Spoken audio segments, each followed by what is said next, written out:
Okay, guys, back. We are back for another episode of Balance and Breakthroughs. And on this show, I am extremely excited to have this guest because we are about to explore what happens when ambition meets awareness, when growth isn't just about what we build, but it's about who we become along the way. And so today, I have a very, very real gentleman on the show, Ryan Stewman, who is known for his intensity and directness and his unwavering belief in personal responsibility. But beneath all that, all the success and influence is a strong, deep story that shaped him into reinvention, reflection, and lived out life experiences. And I can't wait to hear about this story from this gentleman. Because it isn't about the hype or the headlines. So once again, this is Mr. Stewman, and here you are, man. Can you tell us a little Hey, bit about yourself, those who don't know? yeah, I'm a lifelong Texan. We're a rare breed these days. I've lived here in the same 100-mile radius for 46 years of my life. And I have a wife, and we've been together 11 years. We have 4 children together. And I've been an entrepreneur since a full-time entrepreneur since 2005. I got into entrepreneurship because I'm a two-time felon and didn't have a lot of the same opportunities that other folks have because I made some bad decisions when I was a teenager in the 90s. And so in the 2000s, after release from prison, I became an entrepreneur and have endured the pain and the path of being. I think it's harder being an entrepreneur than a felon, to be honest with you. So Bro. And it's a little bit of both, I think, sometimes. yeah. And it's nice to see more guys that, a lot of people that go to prison, we think people that go to prison are all like violent and rapers and stuff. And there's honestly very few people in there. It's mostly drug dealers and people that figured out a way that the government didn't like for them to get money. And yes, there's some thieves and violent people. I'm not knocking that, but the large majority of any prison is people that have the entrepreneurial spirit, but prior to, let's say, 2014, didn't have access to the internet to learn from somebody like me who's been there, done that, and can show them a better way. All we had was, oh, the only success I know in the small neighborhood and small circle friends I have is this guy doing shit that's illegal over here. Now we can go, hey, here's Eric Thomas on YouTube. I can learn directly from him, even though I'm not from the same neighborhood. Hey, here's Ryan Right. Stewman here on Instagram. I can learn from him, even though we don't have the same upbringing, but we went through the same stuff and there's better ways. We didn't have those options. I think if someone would have came to me and said, hey, you can start a financial brokerage or you can sell drugs, there's no way on God's green earth I'm choosing selling drugs.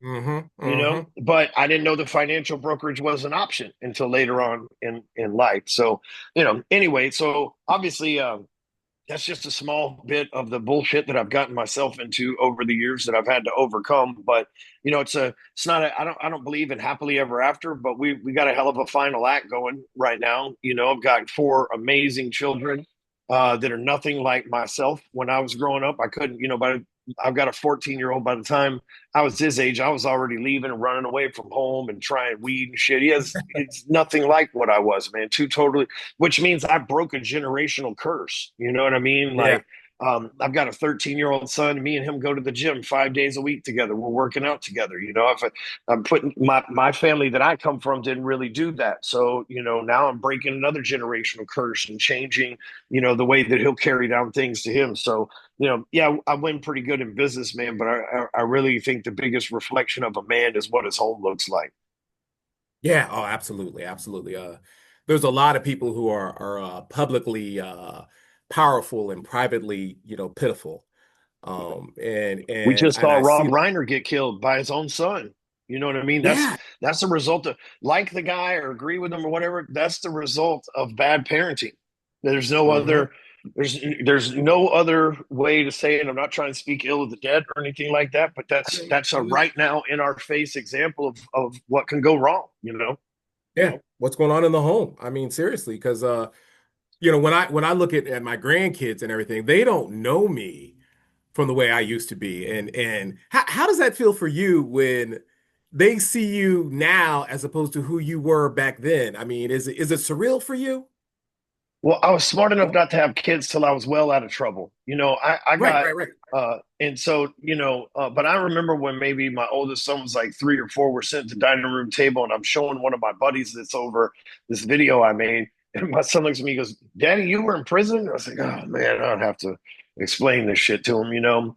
But I never hid it from him. You know what I mean? And I look at it this way: they know the truth behind it, so they're always like, "Nah, my dad did all that stuff. I'm not interested." He doesn't make it sound like it was fun or cool at all. So Right, right, right. there's no I went and survived prison and stuff. It's like, dude, I screwed up and had to go do the dumbest shit I've ever done in my life. Like, you guys will never have to worry about that because I did it for money. We're not going to have that problem here. Yeah, yeah.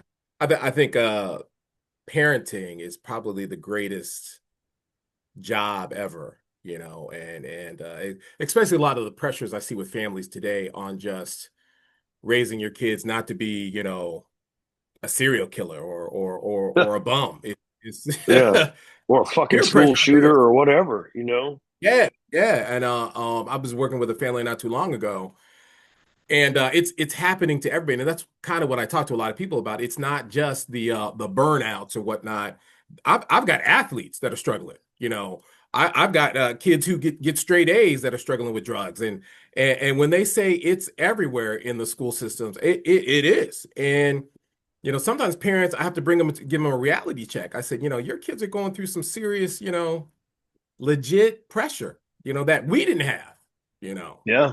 So My son was telling me they smoke, weed pens in the bathrooms. He's in 8th grade. mhm. And, we couldn't do that in school because we had to like sneak off in the woods and smoke out of a Coke can and shit like that. You know what I mean? It was smelly and you go to jail. Now it's like, he's like, dude, these kids just be in the stall hitting it and then go back to the next class. And like, you know, Hmm. but Hmm. he feels comfortable enough to share that with me, and have that conversation. And I Yeah. think that's important. I always say, show me a father, show me his kids, and I'll tell you how good of a man he is. I'll tell you who he really is. It's pretty easy to see. Your kids are a Yeah. direct reflection of you. You meet my kids and they're yes sir, no sir. They'll open the door for you, those kind of things. You see other people's kids, you can tell who's invested some time in them. And I don't look at it as we're raising kids. I look at it as I'm preparing adults. If I Hmm. do a good job, then I'm going to leave adults that add value and credit to the world as opposed to taking and leaving the world in a worse place than when they came here. Yeah. Yeah. That's the real legacy. That's the real legacy. Um, so let me switch topics a little bit because I have Yeah, I'll some talk questions about I that shit all day. You've lived several public versions of yourself, from mortgage industry success to personal collapse to rebuilding through leadership and coaching. Which version of you has taught you the most about who you truly are? Well, it's always the current version, I think. But each evolution. So I'm gonna give you some big science and some mindset behind this too. But on average, now again, if you Google this, it's going to say it's kind of a myth, but again, it's on average. Your body, every cell in your body, which there's 7 trillion of them, they change about every 7 years. You have a few that are in your liver that lasts a little while longer, but on average, you're a whole new person every 7 years. And you know what? I think that's an opportunity. I think since God designed us, I think that is a template we can follow that God has already prepared us. If He said, you're going to shed everything within you and become a whole new person every 7 years, we should really take that biblical wisdom and look at life in 7 year blocks. And have I Mm, reinvented myself in the last 7 years? And what's changed in my life in the last 7 years? Where did I get smarter? What lessons did I learn? And, I mhm. look back and my third little 7 year stretch, I spent most of my time in prison, parole. Like my 20s through 30s, I was 100% in parole, on parole, in prison, or in pretrial release, right? And I look at that time, and while you're going through things, and me too, I remember the second time I went to prison, I'm like, man, I didn't even do anything wrong. How did I wind up here? And I know everybody says that when they go to jail, but like I had a really weird circumstance and I'm like, and if I wouldn't have gotten in trouble before, what I did wouldn't have been a crime. So it's just like, man, how the hell did we even end up here? And I look at it, it's like, look, I was entrenched with people. a wife and some people that didn't serve me in any way of my life. And God was smart enough to put me into isolation for a period of time and show me who Mm. those people really were so I could let them drop off of my life so I could come out a new person again, you know, and there's been versions of me where, you know, I, I, I, I I've been sober. There's versions of me where I've been under the influence. There's been times where I've had 7 year stretches where life was really good, and I've had 7 year stretches where life was really hard. But I can tell you, we should always have the most wisdom in the current version of ourselves because we should have learned lessons and from the previous versions of ourselves. And here's what I know. God's going to keep giving you that same lesson until you learn it. It's no different than when you're in class and you get an F on the English test. The teacher doesn't say, okay, well, that's cool. We'll get you on the next one. Right. Right. No, the teacher says, no, you stay after school until you get a C on this thing at least. Right. And if it takes you 10 times to take that test until you get a C, you either flunk the grade and redo the grade again, or you eventually get that C. That's a template too. God's doing for us, right? It's like, hey, here's a lesson. Mhm. Oh man, he didn't study again. Here's that same lesson. Oh man, you still didn't study. And then one day you'll have studied because you'll be tired of repeating that lesson. Let's just hope it's not too late. Not everybody. Some people just learn to settle for less. There's a real divide I'm seeing that, those who really want to go for success or those who have just learned to settle for less, and they like get comfortable with the mess. And it's sad when I see that in counseling, and I'm just like, but you can do it. Yeah. But they've like given up the ghost. I believe this, and this is going to be some quantum weird stuff, man, that may fly over a few heads. I'll try to make it as simple as I can, but I believe that we are not just living in a singularity. Like it's not just me and you talking on Zoom.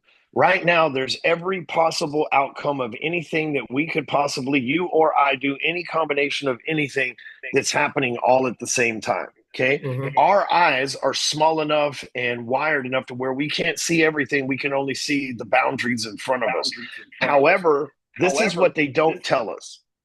What they don't tell us is that our brain is so powerful and our mouths and our five senses are so powerful that we can will into existence where we want to be on that timeline. I don't think we live in a future or a past. I think we live in a directed result of how we think and how we act. Right now, hear me out on this. If if here's the pattern that God's give us for programming our mind. We have to say what we see so we can hear what we say. That means you have to have a vision, speak it out loud, your ears hear it, your mind process it, and that brings it full circle. That's why prayer is so important, because you're going, dear Lord, if you can blah blah blah blah, you're speaking that out loud, your ears are hearing Mhm. it. Prayer is truly God's way of programming our subconscious. We just think we're asking a deity. We think prayer is supposed to be asking a deity for something, when in reality, prayer is asking ourselves and programming our brain. It's the template God gave us. So I say that because there will be people who constantly complain, oh man, things never go my way. And guess what? They don't. There will be people who say, oh, I can't kick the habit. And they can. And then there will be people one day, like we see it, Jelly Roll, David Goggins. There's millions of examples of Mhm. them around the world that one day start saying they can, and they will that. They will themselves from that fat person to that thin person, from that poor person to that rich person, from that person with no influence to a person who's got a lot of influence, all because they spoke it into an existence and their mind believed it, which caused their body to take the actions to make that a reality. So I think the vision that we have for who you look in the mirror and you see yourself as this unhealthy, weak, angry person, or whatever the case may be. That's how you're going to perceive yourself in the future, and that's who you start directing to be. You start to attract these things because of that. Versus, if you, even if it's not you, if you just start speaking totally different, you know instead of getting angry, you work for patience. Instead of being impulsive, you work to slow down and think through things. You can start changing these little things that alter. Like, think about a ship going across the ocean and being off like 3 degrees is the difference between like Europe and South Africa. It's the Mhm. same. These 3 degrees of words that we're speaking is the different where we wind up in our destination in life between the UK and South Africa, which is a lot of territory to cover that we miss.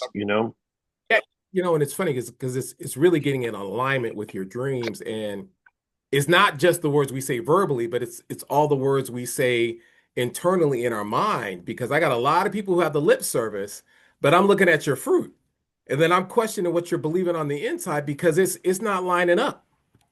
You know. Yep. Mm, You mm, know, mm, mm. because the the speaking things, like if I'm lying, I know I don't deserve it, therefore I'll never get it. People will say, I want to be a millionaire, but deep inside they don't think they deserve that. They don't think they have the talent for it. So they never take the actions to actually believe. Look, I'm a two-time felon. I've been adopted, divorced. I've every little dumb mistake you can make. I've been dead from an overdose. Like every dumb mistake that you can make as a young man, I pretty much made it. And somehow I still willed all this into existence with no education, no formal help. But I changed.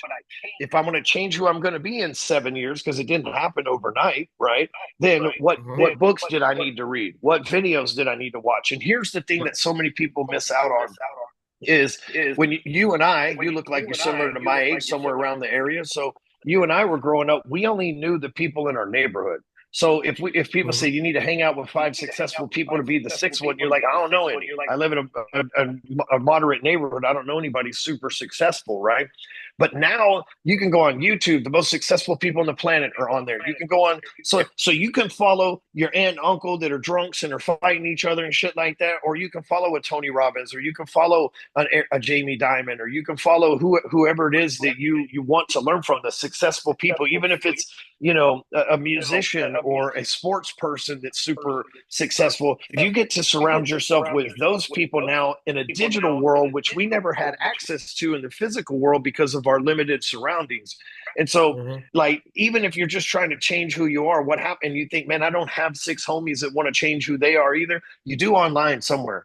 There's Yeah. people, there's a group with like 1 million people that are just like, David Goggins changed their life, and they're in a group because they've lost weight and started running, like, and I guarantee you those are some of the most positive people you'll ever meet in your life because they've overcome some major atrocities in their. I mean, you get around people like that, you can't help but encourage other people to win.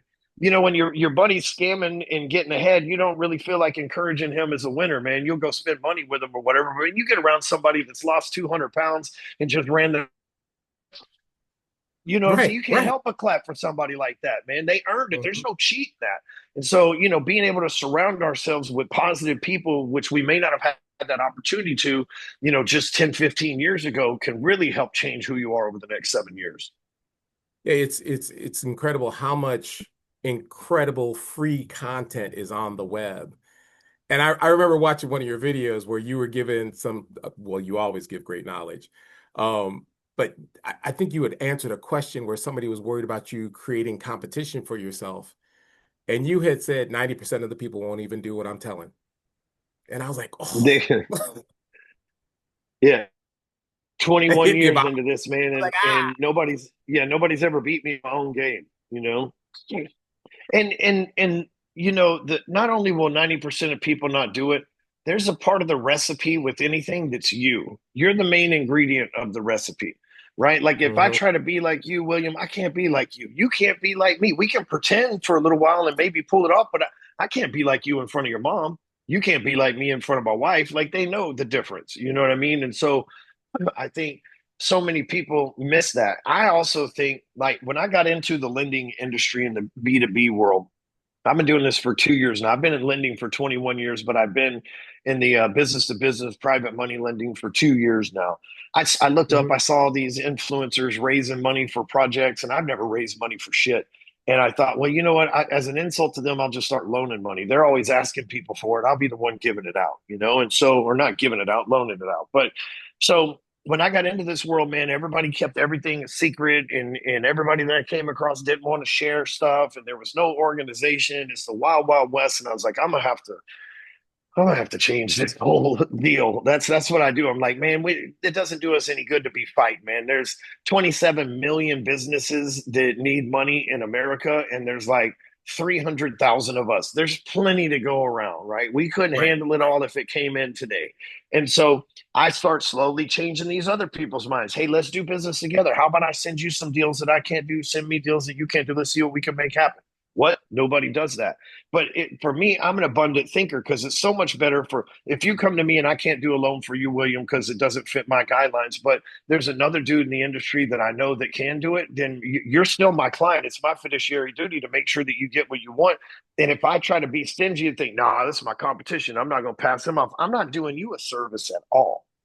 Hmm. And guess Hmm. what? You might go over there and get that loan from, and you may never come back to me, but chances are you're going to remember that I hooked you up with it. You're going to come back to me first every time anyway. Yep. And Yep. Yep. but most people don't think of that because here's what most salespeople do: they don't do their job. They fumbled into a sale and are scared they're going to mess it up the whole time, so they don't provide with me. Like I want people once I get my sale made, no matter what it is, they're like that dude earned it.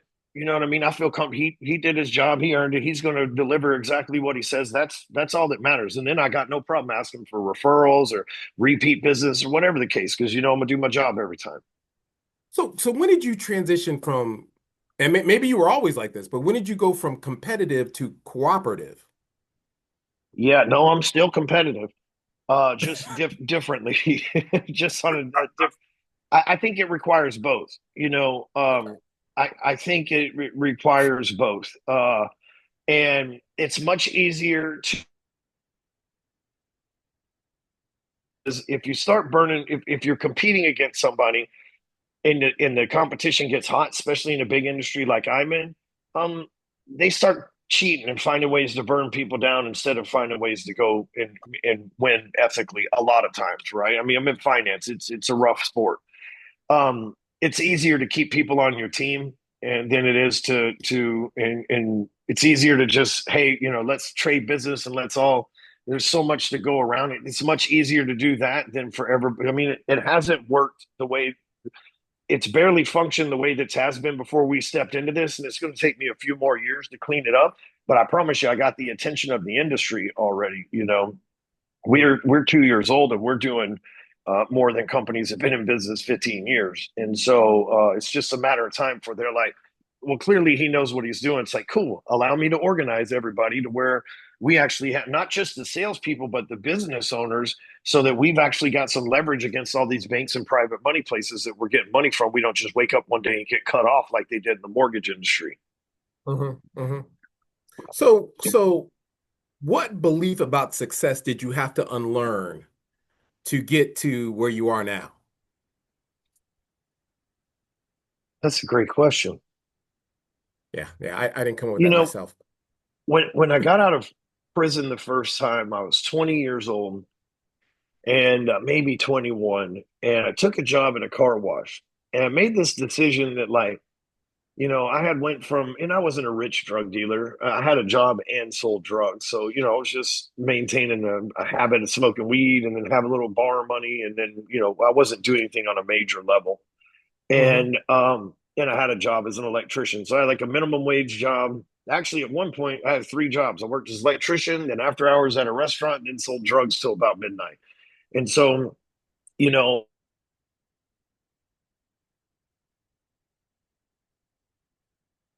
job and I thought, man, I'm poor as shit. And I'm used to having money for a couple beers or, fuck, I can't even afford a pack of cigarettes or some food or whatever. And this, again, it's a long time ago. And I remember thinking, at least I'm not in prison, man, because no matter how much money you got in prison, all you can have is ice cream. That's Hmm. like the biggest luxury you're going to get. And for me, I'm like, I just wanted, I thought, man, maybe that success and chasing money isn't for me. Maybe being rich isn't for me. I tried it once and it didn't work out and I'll end up in prison. I'm just going to have to learn to live within my means. And I thought that was the path for me. Then one day, a lady who was a regular customer, she comes in, pretty much every 2 weeks, every 3 weeks for a period of 6, 7 months. She pulls in. I go through my normal sales pitch. She goes, every time I come here, you pitch me the same thing. And then you end up washing my car and drying it off. And she goes, I thought maybe it was just me at first. She was an older lady. She's like, I thought maybe it was just me at first.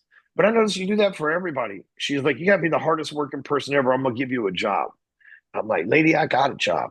And she goes, no, I'm going to give you a job in finance. And I said, I don't know anything about money. I pay my rent in cash and my truck's paid off for cash. She goes, I will teach you. And I went, well, it sounds great, but I make like $40,000 a year here. She goes, you can make that a month working for me. And I'm like, whatever, that fucking, we're selling drugs again, aren't we, lady? You know what I mean? And, and so I said, look, I'm a felon. And she goes, well, what did you get in trouble for? And I said, I got caught with cocaine. She goes, they'll love you in the banking industry. You got nothing to worry about. And I said, man, all right, let me think about it. The next day, the owner shows up out of nowhere. I ain't talked to this dude in 2 years. Shows up out of nowhere, yelling and hollering, had a rough night with his wife or whatever. And I just said, you know what? I got a job. I don't know. I got a job. I'm going to go to this other place. I call that lady like praying to God she wasn't trying to just mess with me, being nice in the car wash. Like, you for real talking about I'll be there Monday. I'm serious, right? Well, within about 2 months, I had to learn everything. I didn't know anything. So I spent all my time. I'm a big believer in, you come to work to perform, but how you practice after hours is really how you get paid in life.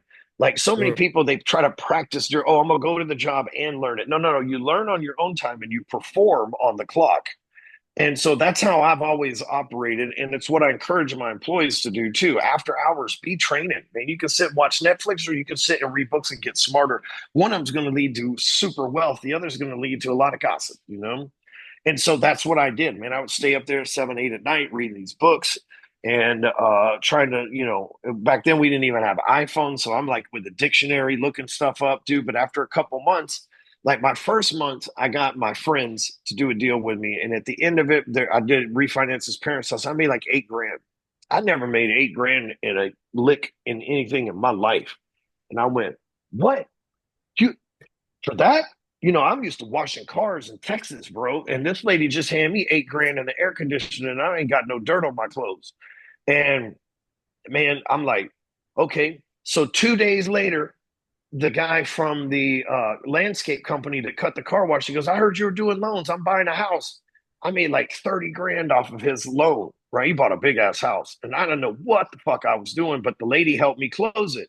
And so now, in like a short period of time, I got $35,000 which used to take me a whole year. And I'm like 90 days in on the job.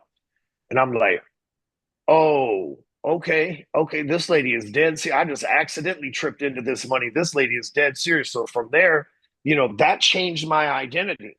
You know what I mean? I went Mhm. from, oh, I only deserve to be at the car wash and this is who Mhm. I am and I'm happy and humble enough to be here, to where God sending a messenger, an angel, and then me not listening to the angel and then sending the devil, the owner in to go, listen, damn it, right? Get out of here, basically.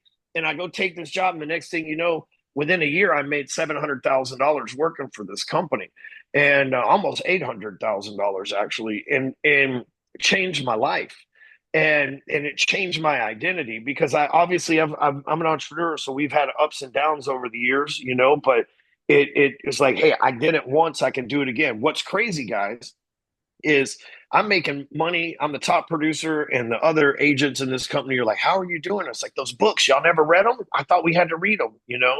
And so I'm doing all this. I'm going to seminars. I'm speaking on stage. This young man, I'm buying and selling houses too because I'm in the game because I see what's going on. And so I'm building this big network. I've got people coming to my house for like masterminds. I've got renters dropping off rent checks. I got realtors picking up stuff because I'm working from home like in 2005, like way before it was popular. And the police thought I was drugs in my house, but I had a gun. And so they arrested me for felon in possession of a firearm. And I beat the case, and then the ATF picked it up, and I went to federal prison. I say that because I lost everything. 700,000, 300,000, because I only worked a half a year the next year, to nothing. While I'm in prison, the subprime boom happens, and there's this collapse in the economy. Fuck, I can't do nothing. I'm stuck behind bars for 2 years. That's y'all's problem, not mine. You know what I mean? Like, shit, all I got to worry about is not getting killed in here, and I'm good. And again, it wasn't even that kind of a place. It was a white collar federal prison, so it's like met some really cool people, honestly. And but still doing my time, lost everything. I came out, and I had this decision to make. This is why I tell you guys the story. I had this decision to make.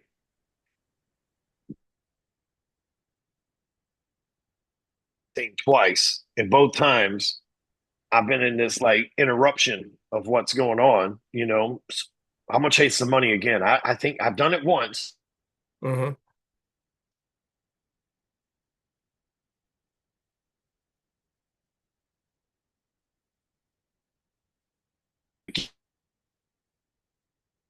Are you still there?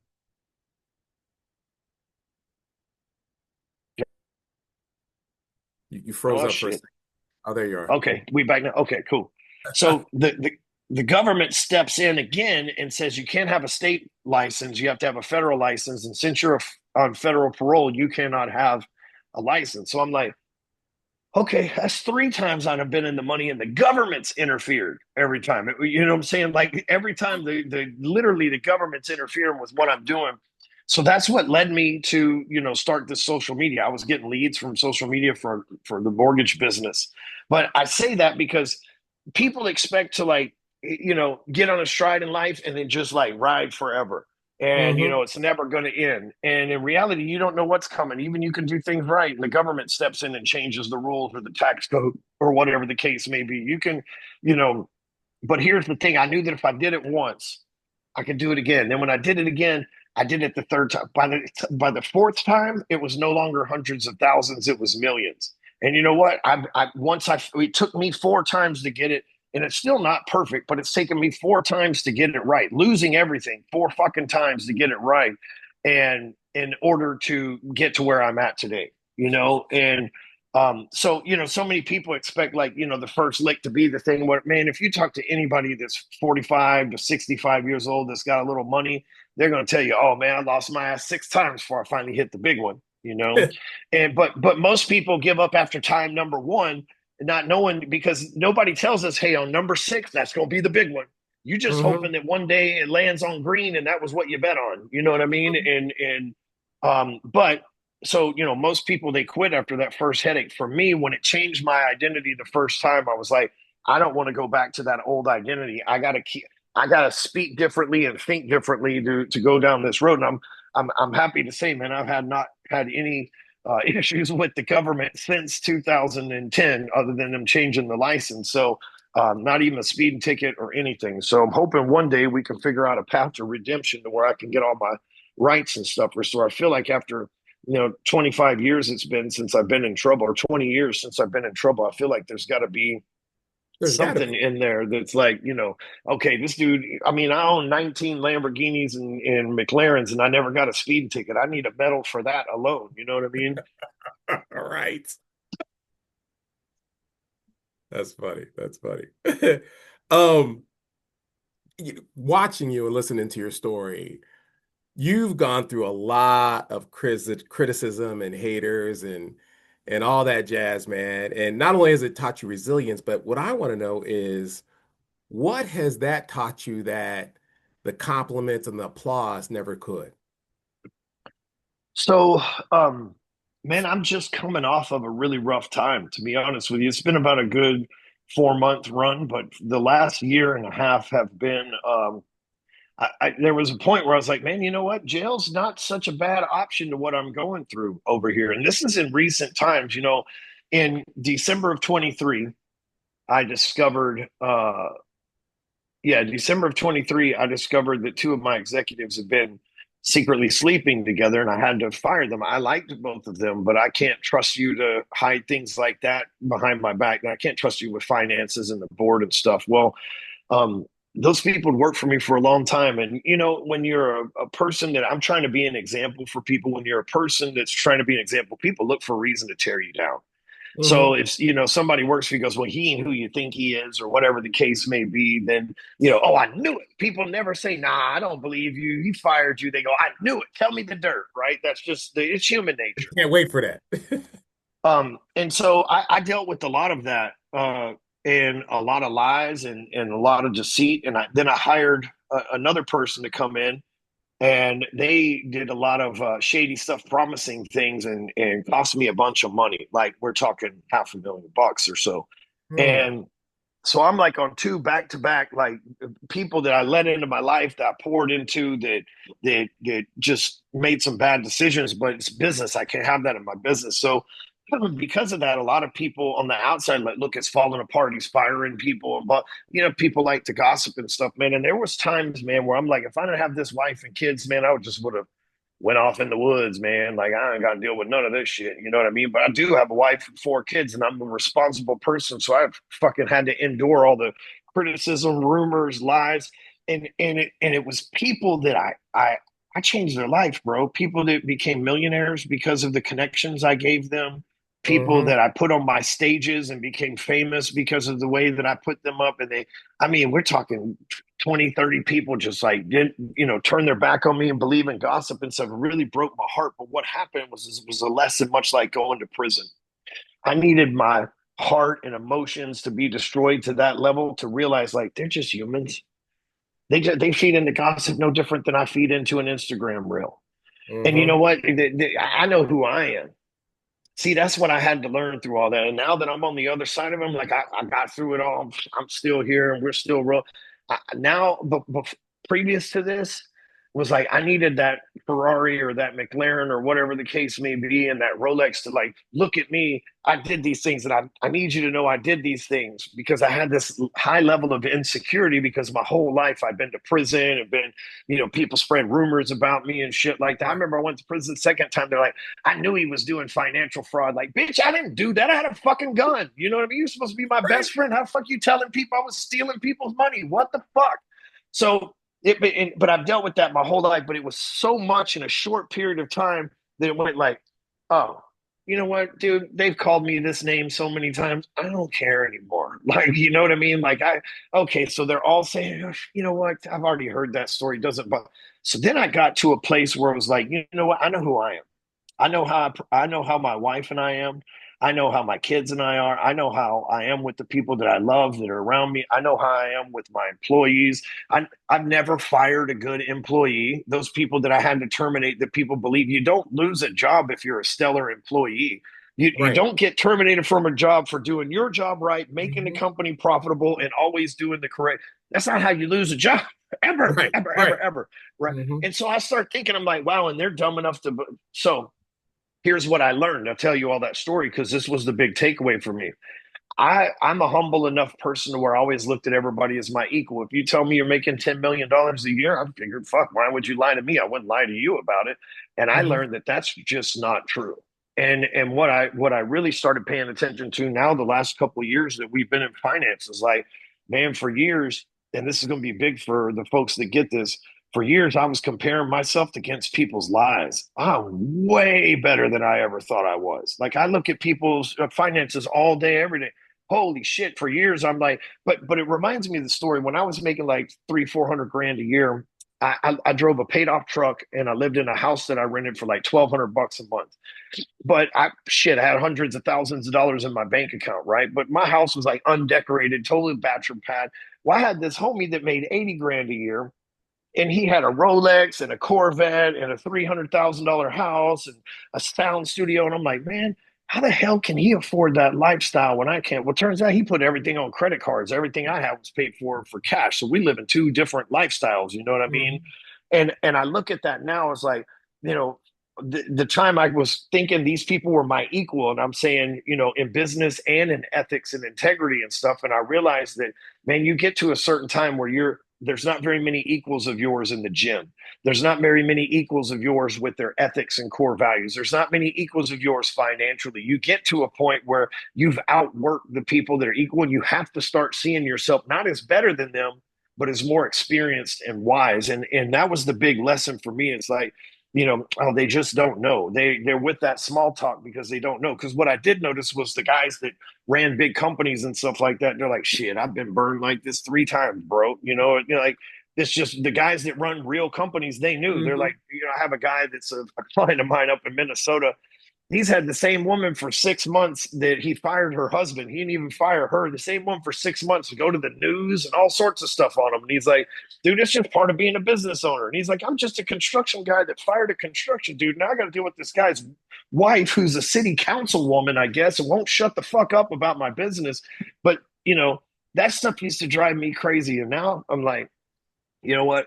Like I said, it's been to a breaking point where I had so much drama and frustration to where it's like, okay, I think I've dealt with the worst, so this is a solvable problem. That's the other thing is I do look at everything as like, okay, we might be in a situation, but everything's solvable. Somehow there's always a solution you can get somebody to, you know? Yeah, yeah, yeah. So you stopped looking at the skin deep similarities, start looking for bone deep. Yeah. Yeah, well, think of this. People were hiring me to coach them. And I don't do this anymore, but I coached people for, 15, 17 years, and people were hiring me for coaching, but I'm looking at them as equals.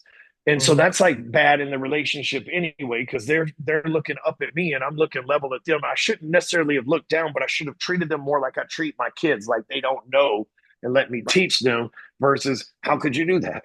What were you thinking there? You know what I mean? So, just big lessons for me in the last year and a half. But I never gave up, never quit. We pushed through and did all the things that we had to do to make shit right. And now we've got a thriving lending company amongst other things that we do. And and the idea for my mastermind and coaching and stuff is I don't understand these guys that go make hundreds of millions of dollars like Cardone, for example, and then they're like, buy my shit for 19.99.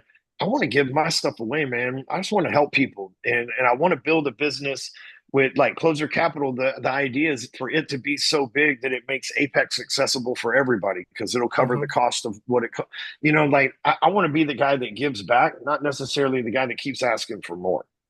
Hmm. So how long did it take you to realize that you're the sensei and not the student? Yeah, up until maybe 7 months ago. And Okay. I think that's hard because when we're students, we never stop learning. So we never see ourselves as the teacher. A Hmm. good student never stops learning. So you may never see yourself as the teacher. Yeah. Yeah. Yeah. I think it depends on what room we're in, and just recognizing the room we're in, because that's hard for me. That's hard for me. Just the background of who you were, it almost always seems to like trail you to remind you, like, nah, nah, nah, nah. I've learned from that, and they're here to learn from me. So just roll with it. And Yeah. that's a stumbling block still, but Well, I'll give you a good example of the infinite timelines and speaking stuff. So, when I'm like deep in the trenches on this, going through it, a friend of mine who's really wise, older gentleman, he's 67 years old. He goes, man, just go in there and lead them people. They don't know, just lead them. And man, I couldn't get out of my own way to understand that I could lead them. You know what I mean? But it's no. All I had to do is speak as a leader, and followers show up. You know what I mean? But I felt like, how can I be a leader when I'm going through this situation? I don't feel like a leader. But I did that to myself because they didn't see me that way. The people that were still there were like, "That's our leader." And here I yeah, am trying to have that what Andy Purcell calls that, like that bitch voice inside of me, trying to talk me out of who what I know I'm capable of. And my whole life I heard people talk about depression and stuff. And for a couple months, I'm like, maybe I'm just depressed. I don't know. But I realized like, you know, I didn't have the right mission. I didn't have, Mhm. I wasn't excited about what was going on. So I needed to create some new excitement, new momentum. And here we are. Mm. How often you got to reinvent yourself with like a new mission, you think? Is that the When seven the years? old one's done, Okay. Okay.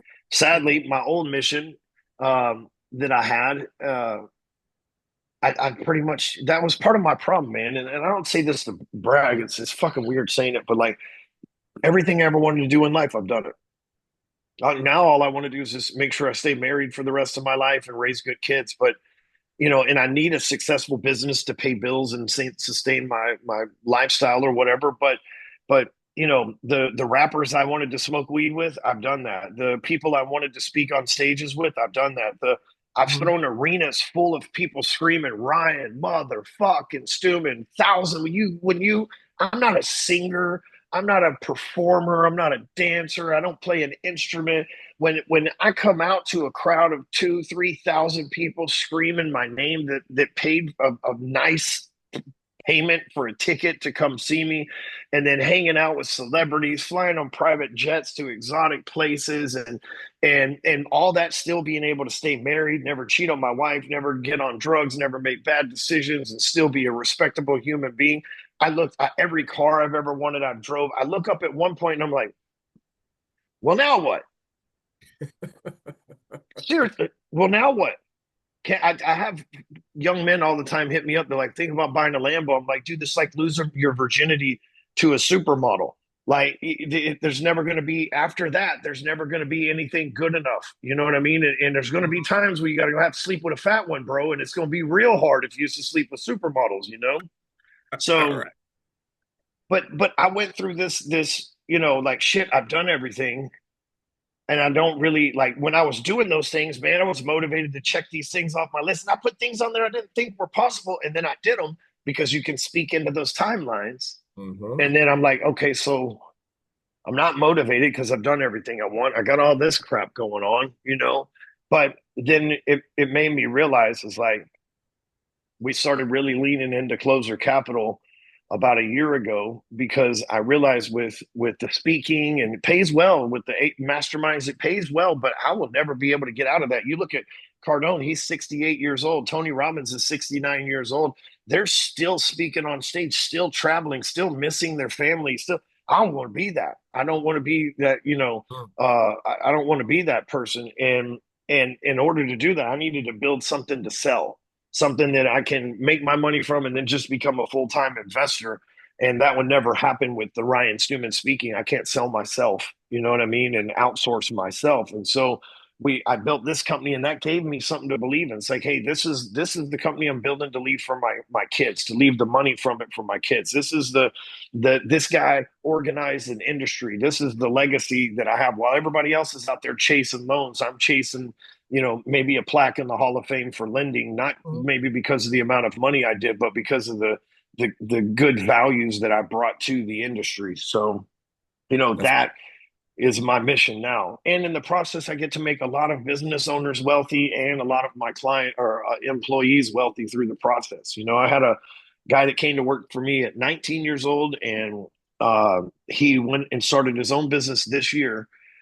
He's 26, so he worked for me for no, he's 25, so he worked for me for 6 years, and he's a multimillionaire. He has 9 houses, a paid off truck. A big rental portfolio, owns his own roofing company.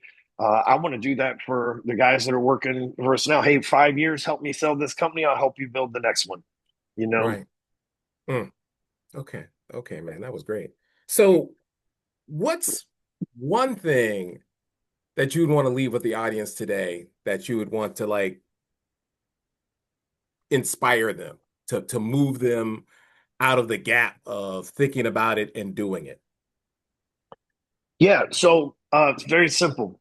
I have created something called the G code, which is the code to greatness. And if we're like computer screens are coded and websites, like our DNA is the code for us. And so there's a code that we can copy and paste into our lives that allow us to avoid, not avoid them altogether, but minimize the downsides in life. Most people, life is like this. Well, just like I told you my story. 1 minute I'm on top of the world, 1 minute government's intervening. Next thing I'm on top of the world, the next thing employee problems, right? Like, but most people, they stay in the down part for too long, right? So things get bad, they get focused on the bad. Now they've got 3 months of bad instead of 3 weeks of bad because they got focused on it and they bought into that timeline.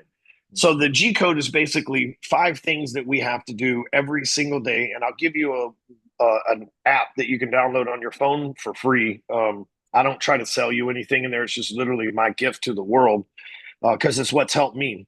So the G code is 5 things that you have to do a day. Number one is the grateful mindset piece. So I believe that gratitude is the precursor to abundance. If we're not grateful for what we have today, and we're not grateful for where we are today, no matter how good or bad, then we'll never be grateful for what's coming in the future because we'll have our gratitude dependent on a future thing happening as opposed to just being grateful. And there's a big difference between I'll be grateful when or I am grateful now. Because we have so much to be grateful for. You live in America, bro. You could be somewhere else. That's number one. You Mhm. could be in Venezuela. They're probably about to announce they're going to nuke them tonight. You know what I mean? At least you're not having it. You Mhm. could be in Gaza. You could be in all these places where things are, but you're here. So that's one thing, if nothing else. God's got you breathing. That's 2 things. There's always something to be grateful for, even in rough times. Number two, now this is a daily basis thing. Okay. Number two is your genetics.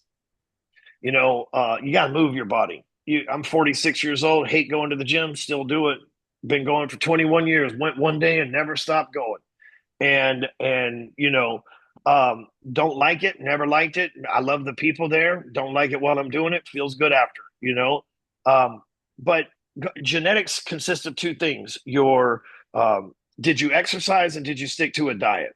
And a diet doesn't have to be something extreme. It's like, hey, if you usually eat a Big Mac, eat a single next time, or eat a half a Big Mac, or order a small fry instead of a large. You ain't gonna notice the difference. Order a Coke Zero instead of a Coke, man. Cut down on the calories.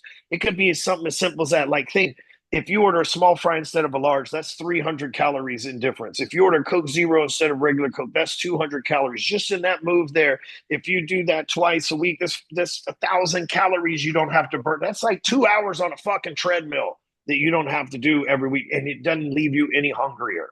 Okay. Right. So number three is your goals. Okay. So that's your finances. Hey, how much money you want to make, how much weight do you want to lose, or what's your ideal body size, right? You write down those goals and then you break them into a daily portion. If I want to make $1 million a year, working 6 days a week, taking holidays off, then I need to make $3,000 every day that I'm in the office. I don't need to, if I tell myself $1 million a year, I'll only be disappointed on December 31st. If I tell myself $3,000 a day, I got to deal with the accountability every day. A human will give. This is why Steve Jobs was so good at his job.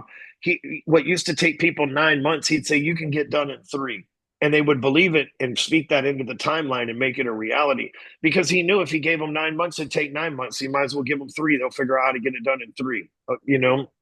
And so it's the same with us. The fourth thing is the group of people you spend your time with, right? So you need to at least invest a meaningful conversation with one person a day. And the people, your atmosphere, your life imitates your atmosphere. So the people that you're around and that you're pouring into, you get to intentionally go, I'm going to talk to my man Sammy today because he's really smart. I'm going to go pour into William in his podcast today because we can reach some people and change their minds, right? And the fifth thing, every day on your checklist from the G Code app that you're doing is, what did you pray for? What did you program your mind for success for today? And so if you'll do those 5 things every day, you'll get up to 4 points in the app. I'm at like 8,000 and something points. I've been living this for a long time. 2,000 something days that I've been doing this. And what it does is it allows me, even if I'm going through a low, it allows me to focus on my goals and stay on that same routine, because a lot of times the difference between staying in the low for a long time and getting out of it is just keeping on with the routine. Oh shit, I got hit, but I'm still moving forward. Oh man, I don't feel like working out, but I'm still doing it. I don't feel like going to work today and making those calls, but I'm still doing it. And you would be surprised. Like, people think when you're tired, you should go to sleep. When you're tired, you should move, because movement creates energy. Yeah. It's the same in business, it's the same for reaching our goals. Movement creates energy, and energy creates momentum, and that's how we win. So you can go to dailygcode.com and just sign up. It's 100% free. There's no upsells or anything, and then just save that on your phone and put an alarm on your phone to check it every single day. Make that a habit. Once you get to 100 points, it should be locked in and be a habitual thing that you do. And I'm telling you, it's changed the lives of like 14,000 people that use it on a daily basis. There's people on there with 7,000 and 8,000 points. It's not just me. So, but there's people that are downloading it right now, just getting started too. So, better late than never. So you got a chance to get on this and really just dial your life in correctly in a very simple way. A lot of people think, well, that's really simple. And I've heard that. Yeah, but have you done it daily for a long period of time and tracked it? Because that makes a big difference. So how do people find you? Instagram, I'm at Hardcore Closer. I am not for the weak. If you don't like No, he's not. just straightforward, I don't like, name calling and all that doesn't bother me. So if you if you got somebody that sometimes, hey, look, a broken clock's right twice a day, so sometimes we're going to agree. You know what I Right. mean? And sometimes we're not. But Hardcore Closer, and on Facebook, which I'm on the most, I'm Ryan Stewman. So both of them are verified. And look, if you send me a friend request and somebody hits you up in the DMs for Bitcoin or shit, that ain't me either. I will never hit you up in the DMs and ask you for something. You can DM me and I'll reply, but I'm never Yeah. going to try to like hit you up selling you a course or anything. And nobody on my team will either. We're not like, there's a lot of lot of that happens. I remember one time a lady, she was like, I sent $250 in Bitcoin to somebody I thought was you. I was like, lady, what do you think I need $250 for? And then I went on my post and I was like, man, be careful out there. They just scammed this old lady. And she's like, I'm not an old lady. I'm like, you have gray hair in your picture. I mean, fuck, I don't know. Can't trying to save people here. Can you let me make it, please? That's good. That's good. So, Well, man, I but appreciate you coming on the show and giving me the time. I can't say thank you enough. So I really hopefully appreciate it. we entertained everybody, if nothing else. You know what I mean? Hopefully they got a couple laughs out of it. Like I didn't learn Yeah. shit, but that was funny. So, and that's the point of podcasts anyway. So we're probably winning if that's the case. Yeah. So, as always, this was another episode of Balance and Breakthroughs.